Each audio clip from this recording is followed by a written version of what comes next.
being an early career individual is a very vulnerable time as you're navigating your scientific career. We actually have data where we have shown that if you're right on the edge of receiving AHA funding, but you don't get it, those people have a very different outcome. They don't get as many grants, they don't end up in scientific careers.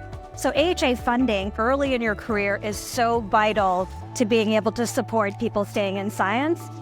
And we really promote giving grants to people of diverse backgrounds. That includes age, race, sex, type of scientific discipline, as well as many other aspects of diversity.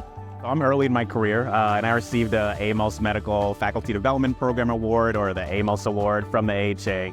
And this really helped expand my research. My work is focused on improving access to blood thinner medications for patients with atrial fibrillation, especially in the VA. Through the AHA, I've been able to really extend this work to interview veterans with atrial fibrillation, interview their providers to try and understand what the drivers of disparities are. Narrowing that gap is really critical, and thanks to the AHA, I'm going to be able to study and better understand why.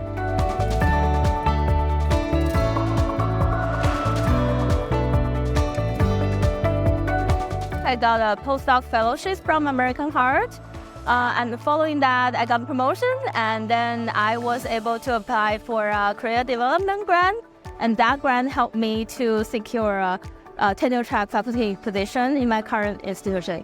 Being funded by American Heart Association, it kind of helped us to secure other funding as well, because people trust the American Heart Association's research mission. They will think if you are able to secure funding with American Heart, you actually qualify for other opportunities. I wouldn't be here today if it wasn't for the American Heart Association. I received my first AHA grant when I was a cardiology fellow about to come on faculty, and it protected my research time, so I was able to really devote myself to understanding the genetics of heart disease, and was able to get NIH funding and other AHA funding after that. So I can proudly say, because of the AHA, I've had 18 years of continued research funding for my lab.